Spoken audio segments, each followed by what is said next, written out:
Tight ends are an easy position to break down this week, and there's only one guy who will truly be chalk: Eric Ebron. Following the injury to Jack Doyle, Ebron has been promoted to the Indy starter and already had 6 touchdowns in his last 4 games. The question with Ebron isn't whether you should play him, but how much you should play him, as some projection sites have him as high as 50% owned. The tight end pivots to consider are Travis Kelce and Rob Gronkowski. Both those guys should be around 10 to 15% owned, and their price is the biggest deterrent to taking them. I won't be fading Kelce, but his price is nearing season highs, and I'm worried the Chiefs won't be throwing much in the second half. I like Gronkowski better, as the Patriots are in a competitive game, and Gronk's price barely moved following his productive outing last week. But more encouraging than results was Gronk's mobility. He finally looked like the player we saw dominate in previous years.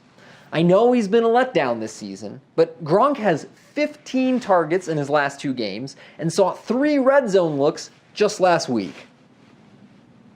Pretty much every other tight end is contrarian this week, but my favorites are Greg Olsen, Kyle Rudolph, and Matt LaCosse.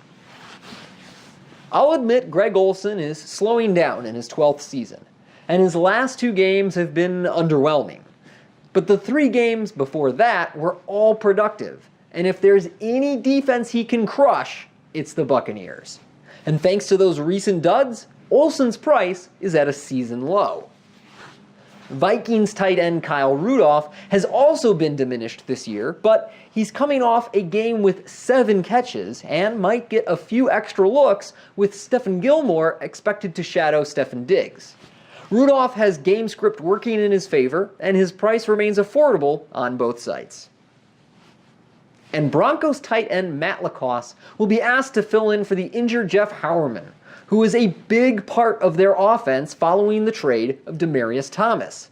We don't know much about LaCosse, but he's only 2,500 on DraftKings and had 3 catches and a touchdown last week.